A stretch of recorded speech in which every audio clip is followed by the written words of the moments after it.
Hoy en día existen muchas enfermedades que son contemporáneas, o sea, que han visto luz en el último tiempo, que en verdad no son parte de las enfermedades que antiguamente las personas morían. Basta ver el siglo XV, principio del siglo XVI, cuando la gente moría de la peste negra en Europa. El día de hoy ya nadie muere de eso. Muchos reyes franceses murieron de rubiola, de sarampión. El día de hoy ya nadie muere de eso acá, producto de los avances médicos. Pero sin embargo, cada época tiene su propia enfermedad. Y nuestra época se caracteriza en verdad por las enfermedades que son del alma, las enfermedades que son psicológicas, las enfermedades que nacen de la preocupación, del estrés, de la ansiedad, el cual cada uno de nosotros tiene de acuerdo a la manera de vivir que el mundo se desarrolla el día de hoy. Y es así como vemos la ansiedad, vemos en particular la depresión como algo común y cotidiano. O sea, de hecho, las ISAPRES y el COMPIN reciben gran cantidad de licencias médicas por causa precisamente de estrés. Estrés posparto, estrés posoperación, estrés de todo. Hay estrés para todo lo justo, porque evidentemente la velocidad con la cual vivimos nos lleva a estar ocupados y, más que ocupados, lamentablemente preocupados. Y es así como vemos la depresión, algo el día de hoy como muy, muy común. Y mucho pueblo de Dios también sufre depresión. Y hay que decirlo.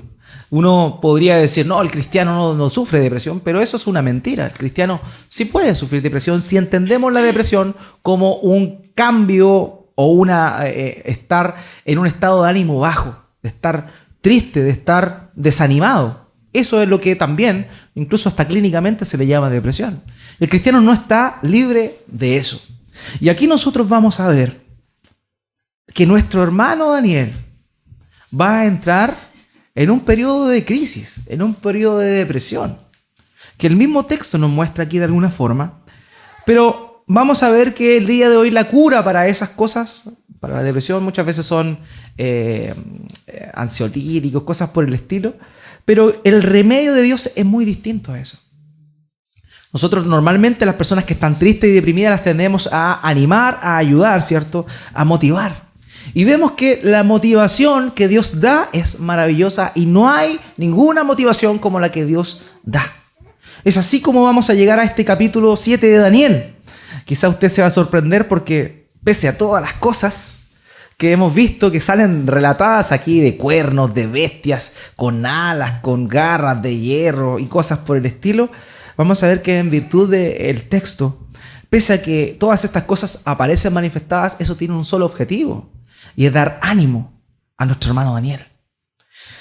Recordemos un poco el contexto en el cual estamos viendo esto. Dice, nosotros hemos visto el libro de Daniel, la semana pasada llegamos al capítulo 6 de Daniel, pero ya a partir del capítulo 7 en adelante hasta el capítulo 12 vemos que hay un regreso de Daniel a cosas que ya le habían ocurrido, ¿cierto? Terminamos la semana pasada hablando de Daniel y Darío el Medo, ¿cierto? Eso ocurrió posterior a la caída de Babilonia. Belsasar, ¿cierto? Un rey que sucedió, o en realidad recibió la delegación de las labores reales de su padre Nabónido, cuyo nombre no aparece en la escritura, pero por la historia sabemos que esto fue así. Recibe el reino y dura su periodo de reinado muy poco, producto de que viene el juicio de Dios sobre él. Y de ahí viene Ciro, el persa, pero que aquí aparece manifestado que Daniel tuvo una relación con un personaje llamado Darío el Medo, quien era la persona responsable de tener a cargo todo el imperio. Pero ahora vemos que en este capítulo 7, vuelve atrás. Y Daniel vuelve al tiempo en el cual asume Belsasar. ¿Se acuerdan de Belsasar? Aquel hombre que mandó a buscar las copas del templo para poder beber y terminar la fiesta bebiendo las copas. Entonces, ese hombre, Belsasar, aquel a quien Dios castigó, ¿cierto? Y emitió juicio, donde apareció la mano que escribió Tekel, Mene, Parsin. ¿Se acuerdan de aquello? Este mismo personaje es de quien Daniel va a hablar, que está en este tiempo. Dice la escritura que era el primer año de Daniel cuando viene esta visión a él.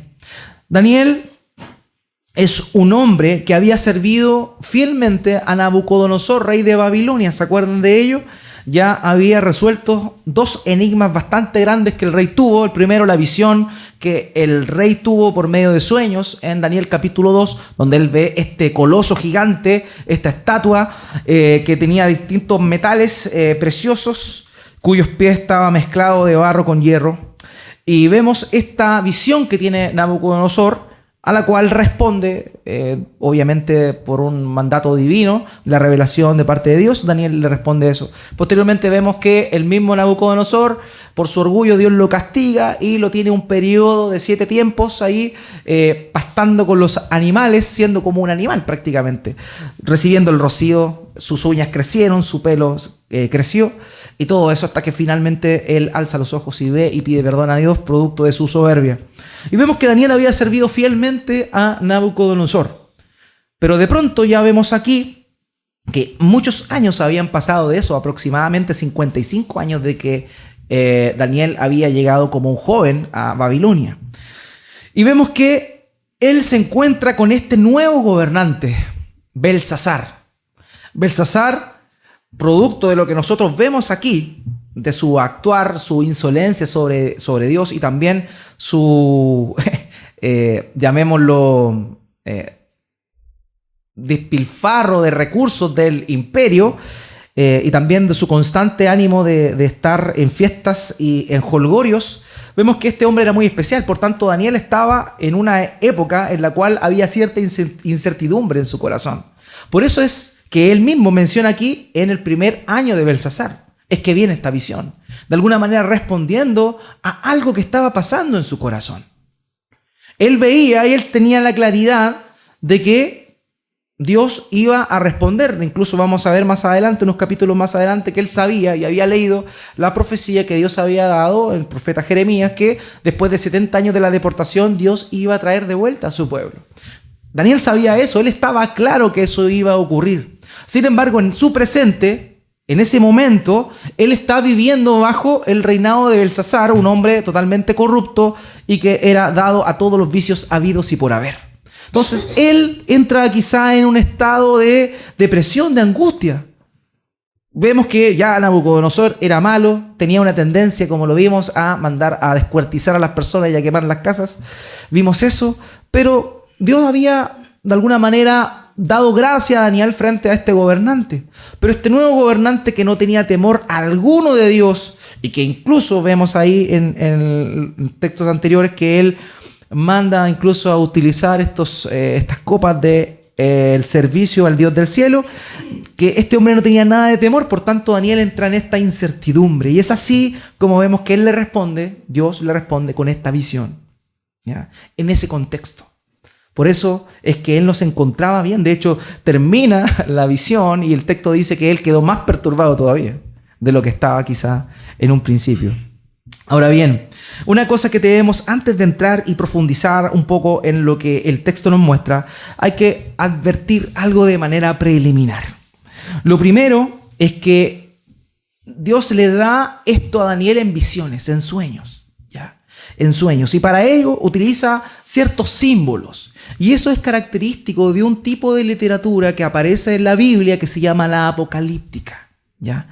La apocalíptica tiene un propósito, y el propósito de la apocalíptica es dar esperanza a aquel que está recibiendo la visión, ¿ya? Pareciera que no es así, producto de que siempre vemos en la apocalíptica crisis. Vemos a Daniel que ve esto, destrucción, vemos bestias, cosas espeluznantes. Vemos en Apocalipsis también, en la revelación que se le da a Juan, trompetas, sellos, copas y destrucción por doquier. Y uno podría pensar, la apocalíptica, de hecho normalmente cuando uno habla de la apocalíptica o de Apocalipsis habla de destrucción, ¿cierto? No, el fin del mundo, la apocalipsis viene. Pero en verdad, curiosamente, el propósito de la apocalíptica es todo lo contrario. Es dar esperanza. Porque siempre se muestra el caos, siempre se muestra la destrucción, se muestra el juicio de Dios, pero siempre, siempre y siempre Dios sale victorioso. Ese es el propósito de la apocalíptica. Por tanto, como Daniel se encontraba aquí, un poco desanimado, producto de este nuevo rey que había asumido, Dios le da esta visión con el propósito de darle esperanza. Probablemente él iba a sufrir aflicción estando ahí en Babilonia, y el mundo conocido en aquel entonces, gobernado por Babilonia, también iba a sufrir, pero él había recibido de parte de Dios esta visión para que le diera esperanza. Uno de los riesgos que uno comete muchas veces y que algunos intérpretes de la Biblia con mucho amor y sin una mala intención cometen, es tratar de dar un significado a cada una de las cosas que aparecen aquí de una manera literal. Y eso, hermano mío, de verdad, muchas veces es un error. ¿Por qué? Porque incluso las mismas visiones que Daniel nos muestra aquí son semejanzas a cosas. Por ejemplo, él dice, vi a una bestia que era como un león. No dice era un león. Dice, era como un león, a semejanza de un león. Por tanto, nosotros no podemos imaginarnos inmediatamente un león. Era parecido al león. Entonces, esas mismas cosas, esas herramientas con las cuales el mismo Daniel nos muestra cuál fue su sueño, su visión, tienen que nosotros llevarnos a ser cuidadosos con las interpretaciones que damos, puesto que él tiene una visión. Esa visión dentro del género apocalíptico, como les decía, era mostrar ciertos elementos para dar esperanza a aquel que recibía la revelación. Es así, por ejemplo, hermanos míos, que dentro de la historia de la iglesia, hermanos, vuelvo a repetirlo, con buena intención de corazón, han interpretado cosas de esta visión de una manera errónea. Por ejemplo, se interpretó mucho tiempo que Napoleón y sus reinos y sus conquistas correspondían, por ejemplo, a los 10 cuernos que aparecen descritos acá. Posteriormente, años ya un poco más adelante, casi cerca de nuestras décadas, vemos que hay hermanos que dijeron, en realidad estos 10 cuernos corresponden a la Unión Europea, porque habían al principio, se creía que iban a ser 10 naciones las que iban a reunirse para formar la Unión Europea, finalmente fueron más. Entonces los hermanos estaban pensando, oye, esos son los 10 cuernos, la Unión Europea. Entonces, así es como vemos que cada una de las cosas que aparece representada simbólicamente en la apocalíptica tiene indicios de cosas que son en el presente, porque precisamente esa es la idea de la apocalíptica. ¿Ya?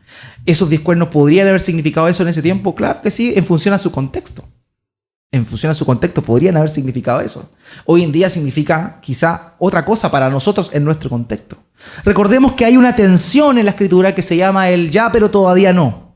El ya pero todavía no es algo que comenzó desde el momento en que Jesucristo ascendió.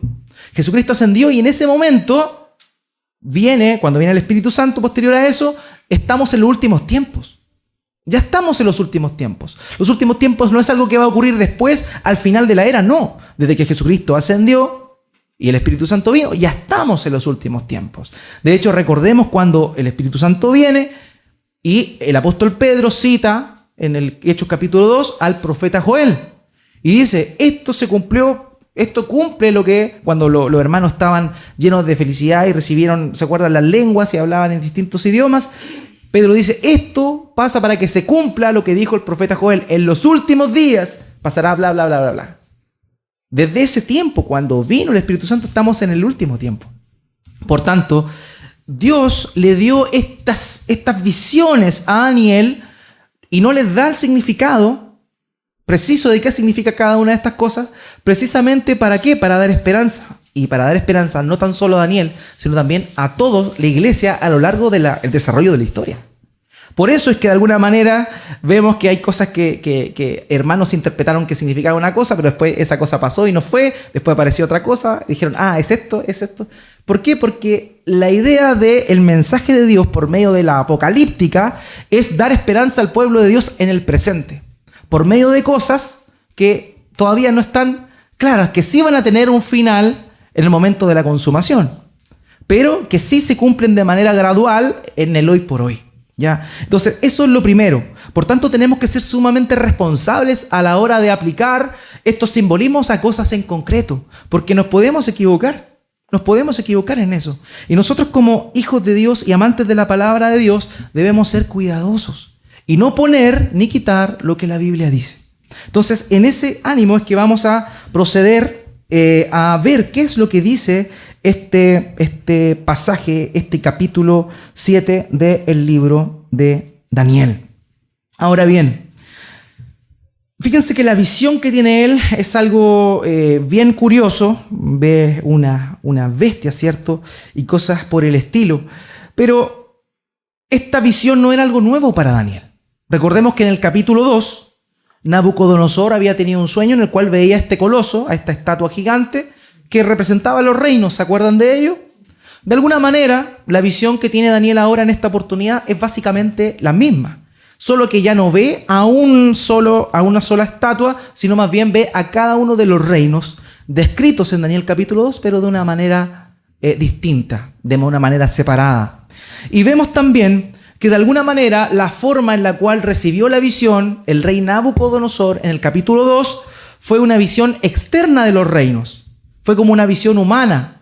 Porque ¿qué vio Nabucodonosor? Vio una estatua, pero a la vez vio la majestad de estos reinos. Vio oro, vio plata, vio bronce, vio hierro. Eso de alguna manera representaba la majestad, la esplendidez y la gloria de esos reinos. Sin embargo, la visión que tiene Daniel ahora es distinta, pese a que tiene el mismo propósito, es distinta, porque ya no es vista desde la perspectiva del hombre, sino más bien desde la perspectiva del corazón. Cada uno de estos reinos eran bestias, voraces, bestias salvajes. Entonces ya no representa la esplendidez de los reinos la visión de Daniel, sino más bien representa el corazón podrido de los hombres que gobernaban estas naciones. Entonces es así como llegamos a esto.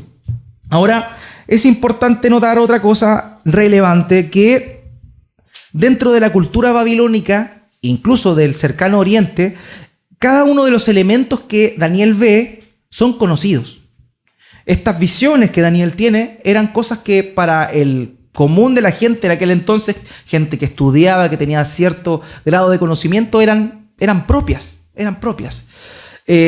Por ejemplo, se creía en ese tiempo de que antes de que la creación se llevase a cabo, debajo del mar corrían vientos impetuosos, y debajo del mar brotaban bestias que luchaban entre sí con el Creador para que el Creador finalmente pudiese crear. Esa era lo que se creía en aquel entonces. La cultura de ese tiempo era esa. Entonces la visión que ve Daniel es algo que él ya de alguna manera entendía, no por la revelación de Dios, sino más bien también por el conocimiento cultural que él tenía. Él era un sabio, recordemos. Es más, era el jefe de los sabios. Por tanto, había sido criado más de 55 años con la cultura babilónica y con las creencias babilónicas. De esa forma es que Dios le muestra esta visión a él con elementos que probablemente, de hecho lo más certero, es que él conociera. Pero la diferencia sustancial en la visión que él tiene frente a lo que la gente creía en aquel entonces es que la visión de la gente era dualista. En ese tiempo, las personas pensaban que el bien combatía con el mal. Entonces, el Creador pelea contra estas bestias. Pero en la visión de Daniel, nosotros vemos que estas bestias están, pero el Creador destruye a estas bestias. Por tanto, no es la misma idea, ¿se dan cuenta? O sea, son los mismos elementos, pero Dios le muestra que esta visión más bien tiene un carácter de mostrar y exacerbar la soberanía de Dios sobre las naciones de la tierra, ¿ya? De hecho, las epopeyas en las cuales muestran esto, una se llamaba Shuma Isbu y la otra se llama Enuma Elish. Y esas eran las epopeyas donde aparecen bestias y mar y tal cual, con una figura muy similar a la que nosotros vemos aquí, que corresponde al sueño de Daniel. Ahora bien, vemos a estas 4 bestias que aparecen en orden. La primera bestia dice aquí, y vuelvo a repetir, semejante a un león con alas de águila. Ahora, si nosotros vemos y tratamos de interpretar qué significa ese león, esa primera bestia, vamos a definir y concluir finalmente que correspondería al imperio babilónico. ¿Por qué? Porque el símbolo real del imperio babilónico era efectivamente un león. E incluso dentro de la arquitectura babilónica nosotros encontramos fácilmente muchos leones con alas que arrastraban carruajes. Eso está, y de hecho el día de hoy incluso existen en el Museo de Londres. Me da la impresión de que hay un mural que sacaron intacto de Babilonia, el cual muestra precisamente un león con alas, un tipo de grifo, un animal mitológico, que era básicamente el ícono del imperio babilónico. Vemos también que esta primera bestia se dice que se le arrancaron las alas y que se le dio un corazón humano, y esto obviamente es probable, de acuerdo a lo que el mismo Daniel nos muestra, que haga alusión al mismo Nabucodonosor. ¿Se acuerda que él estuvo viviendo con las bestias y que después Dios lo perdonó? Ya, y que se puso en dos patas. Esa es como la idea de lo que está mostrando el pasaje acá. Por causa del orgullo de Nabucodonosor, Dios lo tambalea, y esta bestia que ve este hombre, Daniel, representaría evidentemente al reino babilónico. La segunda bestia que vemos acá dice que era semejante a un oso. Nosotros sabemos cómo son los osos grizzly, sobre todo los pardos, los osos pardos. De hecho, son sumamente traicioneros, son voraces, despedazan cualquier cosa, no tienen afecto, nada, no se encariñan, no son domesticables de ninguna manera, los osos. Por eso él ve a esta bestia semejante a un oso, también para manifestar la ferocidad o la voracidad de esta bestia. Esta bestia representaría, de acuerdo al mismo parámetro, al imperio medo-persa, que finalmente vendría por mano de Ciro, después de Darío, Artajerjes y todos ellos, aquellos reyes, ¿ya?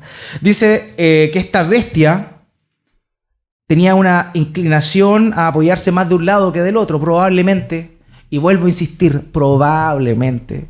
Eso hace alusión a que el imperio medo-persa era una unión de dos reinos, los medos y los persas, y los persas tenían una mayor hegemonía sobre los medos. Por tanto, probablemente ese pequeño dato nos da a entender eso, de que los persas tenían más supremacía que los mismos medos. Otra característica que se hace acá, que dice que tenía 3 costillas en la boca, ¿ya? Y es ahí donde algunos dijeron, bueno, probablemente esas 3 costillas significan las conquistas que este reino medo-persa realizó al imperio babilónico, al de Lidia y al de Egipto. ¿Se dan cuenta que es solo interpretativo? Pero nadie puede decir con certeza, puesto que la misma escritura no lo dice, si esto verdaderamente es así. Entonces estamos haciendo conjeturas, las cuales no son ciertamente así. Puede que no haya sido así incluso. Por eso, más allá de hacer detalle o de ver un detalle, cada una de estos símbolos que aparecen, lo importante de esto es poder ver el fondo y el propósito con el cual Dios da esta visión a nuestro amado hermano Daniel. La tercera bestia dice que era semejante a un leopardo. Usted sabe cómo son los leopardos, son rapiditos, ¿cierto? Son veloces. Esa es una de las características del leopardo. Muestra este leopardo con 4 alas y 4 cabezas. Probablemente esta bestia hace alusión al imperio griego. Los griegos, el macedonio griego en verdad, fueron dirigidos por Alejandro el Grande, Alejandro Magno. Él en 12 años conquistó todo el mundo conocido en esa época. Por eso probablemente hace alusión a un leopardo, por la velocidad con la cual esto ocurrió. Dice que tenía 4 alas y 4 cabezas esta bestia. Curiosamente, cuando Alejandro Magno falleció, sus 4 generales se dividieron el reino de los griegos en 4 federaciones, por así decirlo. Estaba Macedonia, Tracia, Siria y Egipto. De alguna manera que las 4 cabezas representarían esos imperios. Otra cosa interesante que dice el texto es que a esta bestia, a la tercera bestia, se le iba a entregar dominio sobre la tierra. Probablemente, y vuelvo a repetir, probablemente eso hace alusión a la cultura. Si usted nota bien, hasta el día de hoy nosotros tenemos vestigios de la cultura griega. Un dominio cultural se le dio a esta bestia y incluso al día de hoy nosotros vemos que influye en nuestra sociedad. Pero después de que brevemente Daniel escribe sobre estas bestias, aparece una cuarta bestia. Una cuarta bestia que tiene características muy distintas a las anteriores. Dice aquí que era espantosa, que era terrible, que era fuerte, que tenía colmillos de hierro, que tenía 10 cuernos y que después de eso se levantó de esos 10 cuernos un 11º cuerno, un cuerno pequeño. El versículo 17 de este capítulo nos dice que esas bestias corresponderían a 4 reyes o reinos, ¿cierto? Y que esta cuarta bestia en verdad era muy distinta a las demás. Era una bestia voraz que probablemente, o sea, con toda certeza en verdad, se refiere al reino de los romanos. Los romanos se caracterizaron por arrollar, por destruir, por aplanar. Ese fue como la tónica de este imperio. Ahora bien, vemos acá que Daniel tuvo cuidado de particularmente esta última bestia y le pregunta a alguien que se encontraba ahí cuál era el significado de esta bestia. Y es ahí donde este personaje que le explica a Daniel le dice lo siguiente. Dice que esas bestias eran más grandes que las anteriores. El versículo 23, por ejemplo, dice: aquí él me dijo, la cuarta bestia será un cuarto reino en la tierra, diferente de todos los otros reinos, pues devorará, trillará y despedazará a toda la tierra. Eso fue efectivamente lo que hizo el pueblo, el Imperio Romano. Ahora, otra característica de esta bestia era que iba a ser distinta a las demás y cruel. Versículo 19 dice: tuve entonces el deseo de conocer la verdad acerca de la cuarta bestia, la cual era tan diferente de las otras, tan espantosa, y con colmillos de hierro y garras de bronce, que todo lo devoraba y desmenuzaba, y que con sus patas pisoteaba las sobras. Entonces vemos que esta bestia correspondería al Imperio Romano. Ahora bien, hay 10 cuernos que están sobre esta bestia, y Daniel tiene particular cuidado de un cuerno pequeño que era distinto a los demás. Dice que este cuerno tenía ojos y tenía boca, y con la boca profería maldiciones, insolencias contra el Dios Altísimo.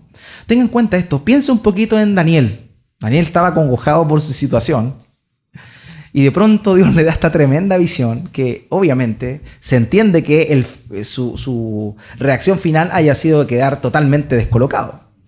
Porque, oye, tengo desesperanza, o sea, tengo cuidado, tengo un poco de tristeza por lo que se nos viene en mi situación, y tú me muestras, Dios, esto, bestias que destruyen, bestias que arrasan. No tiene mucho ánimo en realidad la visión que está viendo. Y peor aún, se muestra este cuerno pequeño, y dice y hace alusión este cuerno a un poder más maquiavélico incluso que la misma bestia. Entonces ahí es donde nosotros, hermanos míos, nos damos cuenta que en verdad cada uno de estos reinos lo que es la manifestación de los 4 pilares que han gobernado la historia de la humanidad. El día de hoy el Imperio Romano sigue vivo por medio del catolicismo romano, por ejemplo, pero también sigue vivo por medio de la forma política, administrativa, en la cual toda Europa por lo menos se gobierna. Y nosotros en Latinoamérica le copiamos todo a Estados Unidos y a Europa. Entonces, de alguna manera, ese reino no ha caído. E incluso, dentro del relato nos muestra acá que ese reino va a caer al final. Todavía estamos viviendo los coletazos de Roma, pero hay etapas en las cuales el Imperio Romano ha estado avanzando. Esos 10 cuernos, algunos hermanos han interpretado, por ejemplo, que corresponderían a los 10 reinos bárbaros que después del Sacro Imperio Romano, luego que el Imperio Romano de Occidente cae, viene entonces, el oriental cae, viene luego de eso el Sacro Imperio Germánico. Y algunos dicen, probablemente esos 10 cuernos se refieren a esos 10 imperios. ¿Se dan cuenta? Son puras especulaciones, por tanto, no vale la pena verdaderamente ahondar en aquellas cosas. Ahora bien, este cuerno pequeño sí nos importa grandemente. ¿Por qué? Porque sabemos que nace de esta Roma, de este Imperio Romano que está presente. Pero este cuerno hace alusión claramente a un ser que cada cristiano conoce. Un ser que se llama el Anticristo. Y eso está mucho más que claro. Ahora bien, muchas veces el pueblo creyente, el pueblo de Dios, cree que el Anticristo es algo que está y va a manifestarse, una persona que se va a manifestar el final de la historia. Pero la misma Escritura se encarga de mostrarnos que el espíritu del Anticristo ya está presente. Primera de Juan capítulo 2, versículo 18, el apóstol Juan le dice a los hermanos: hijitos, han llegado los últimos tiempos. Así como ustedes oyeron que el Anticristo viene, ahora han surgido muchos anticristos. Por esto sabemos que han llegado los últimos tiempos. Hermano mío, la figura principal o lo que más causó conmoción a Daniel fue la figura de este hombre, del Anticristo. Y el anticristo no es algo que nosotros debamos esperar, sino más bien algo que nosotros tenemos que saber que está presente. El anticristo está presente, pero en espíritu. El espíritu del anticristo gobierna acá. ¿Y qué es el espíritu del anticristo? Básicamente todo aquello que está en contra de Cristo, de su persona, de su divinidad, de su naturaleza, de su palabra. Por tanto, el espíritu del anticristo el día de hoy a nosotros nos está atacando. Ese espíritu gobierna el día de hoy.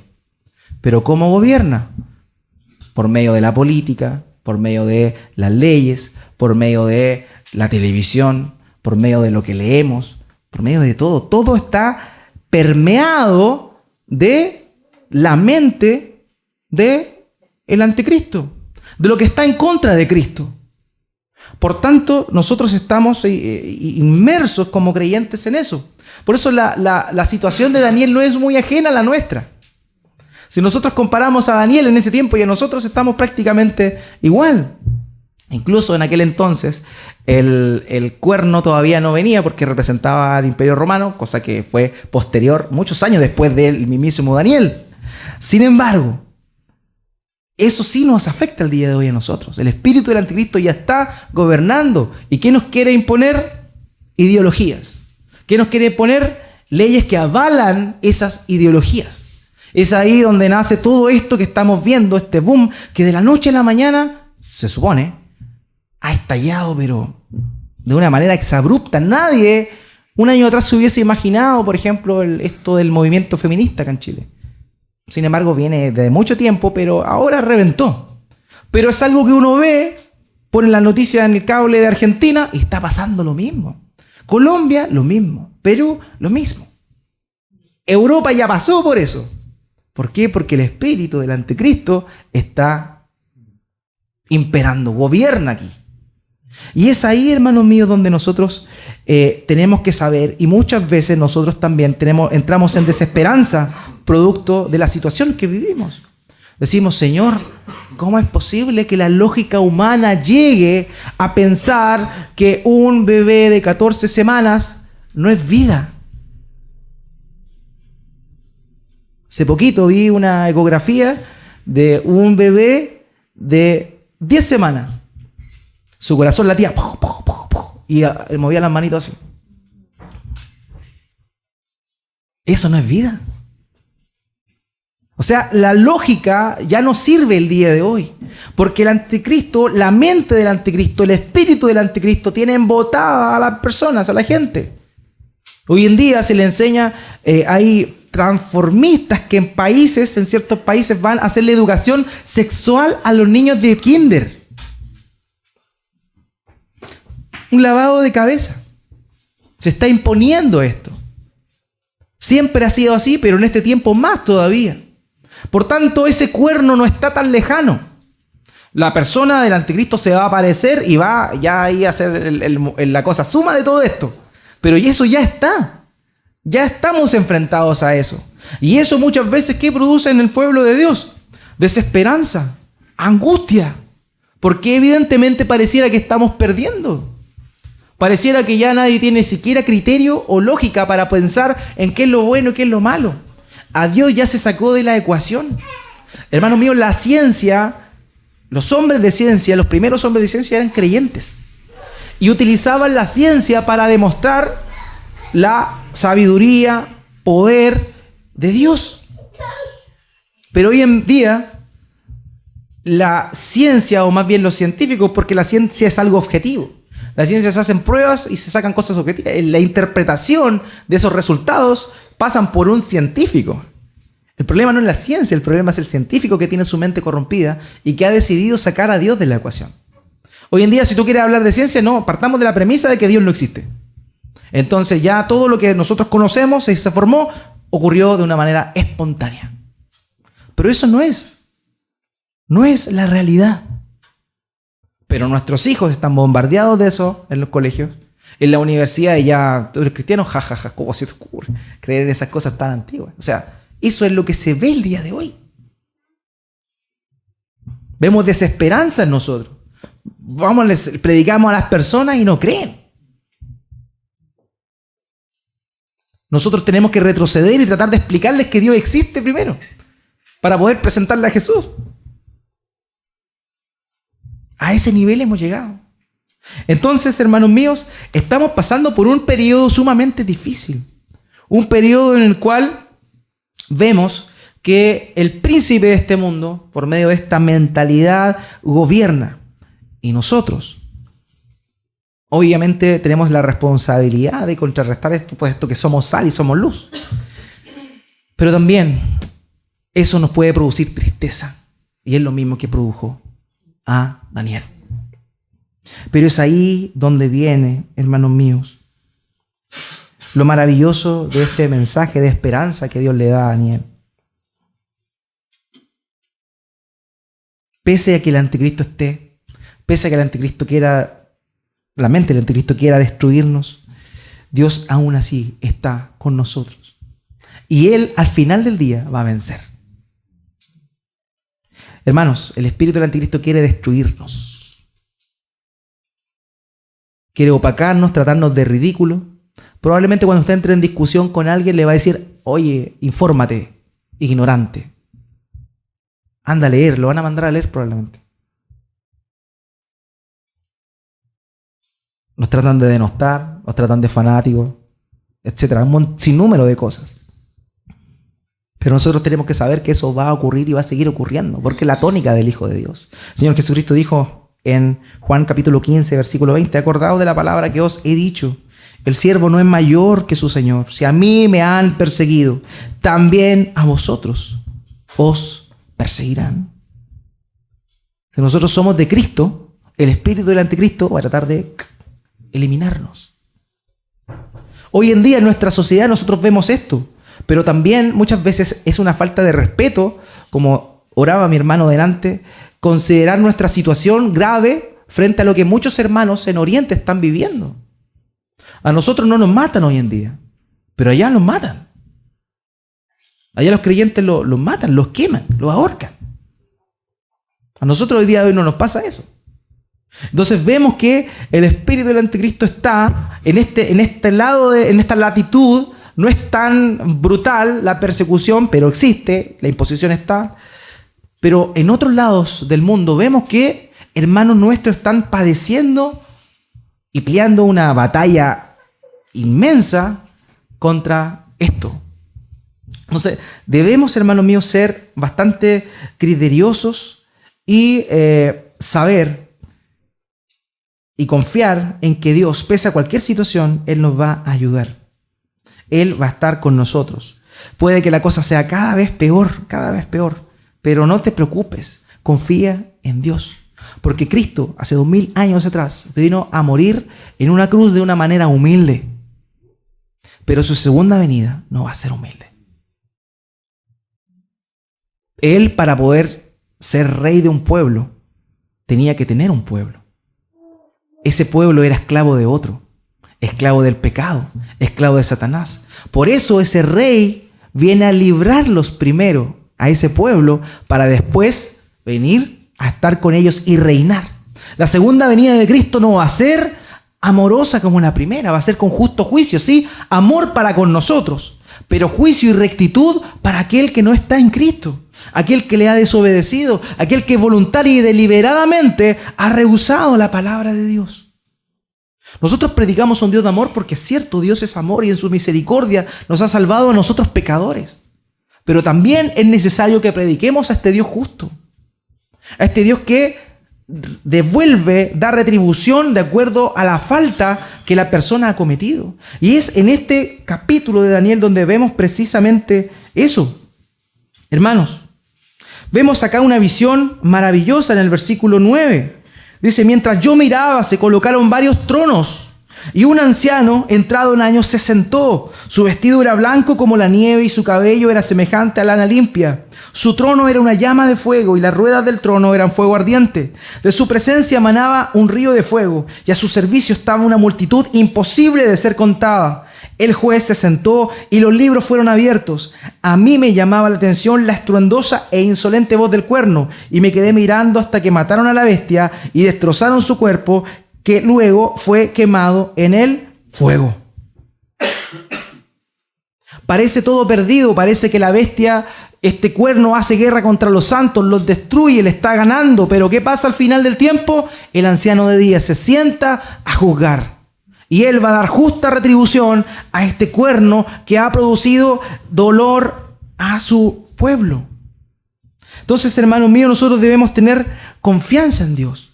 Aunque todo esté gris, aunque todo parezca que va en contra de nosotros, aunque nos hayan prometido no legislar a favor de ciertas cosas y este caballero se da vuelta la chaqueta y legisla a favor de estas cosas o prioriza estas cosas, no importa.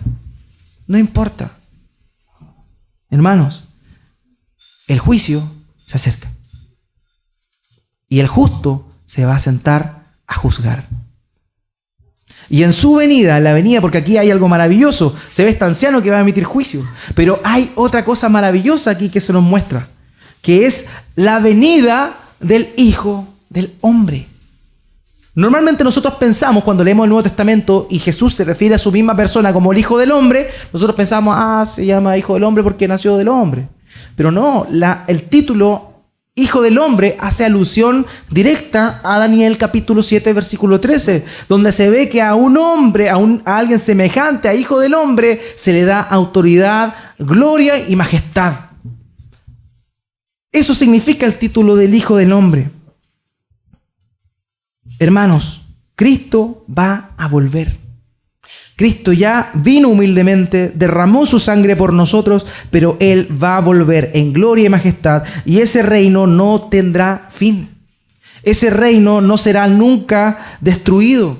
Eso mismo que vio Nabucodonosor, esa piedra cortada no por mano humana, que destruyó todos los reinos de la tierra, esa misma piedra es el Señor Jesucristo viniendo por segunda vez a reinar. Y nosotros, por pura gracia, vamos a ser también partícipes de ese reino. Qué hermosa esperanza tenemos nosotros. Así que no se desanime. Lo digo en lo macro y en lo micro.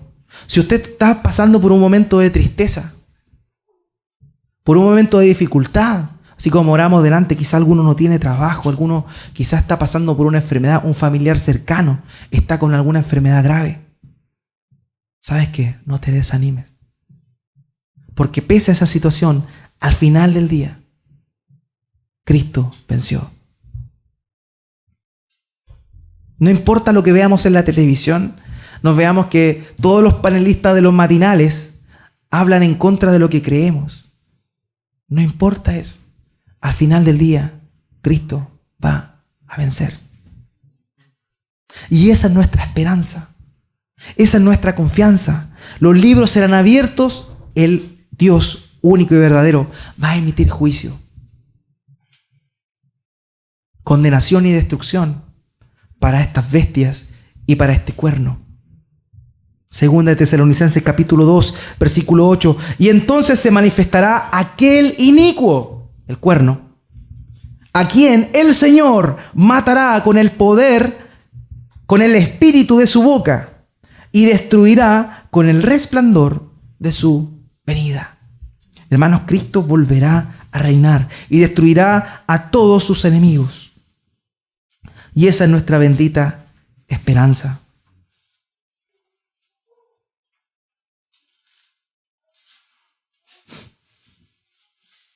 Ahora, nosotros, al igual que estos inicuos, también merecíamos haber sido destruidos. Y eso nunca debemos olvidarlo.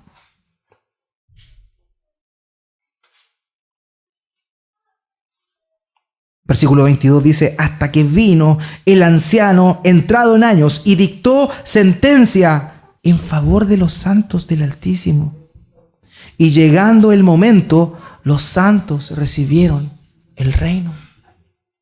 Cuando Cristo venga por segunda vez, tú que eres un santificado, si has creído en Cristo, vas a recibir reino.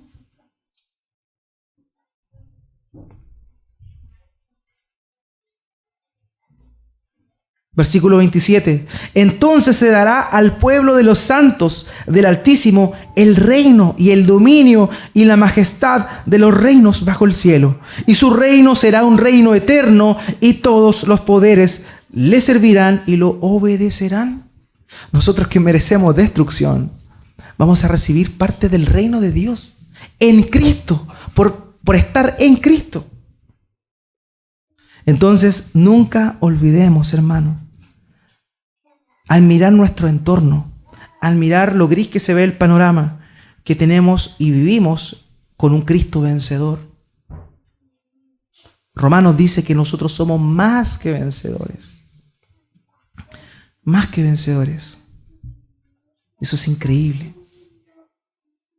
Un vencedor es alguien que vence, ¿cierto?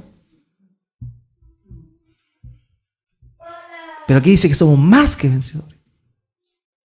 En Cristo nosotros vamos a ser más que vencedores al final del día. Y vamos a recibir un reino inconmovible que no merecíamos. Así que nunca perdamos la esperanza. Cuando estemos en tristeza, en dificultad, sepamos, hermanos, que Dios está con nosotros. Y que todo lo que ocurra al final del día va a ser para la gloria de su nombre. Así que ánimo, sigamos en la lucha, sigamos confiados y esperanzados en nuestro Dios. Oremos al Señor.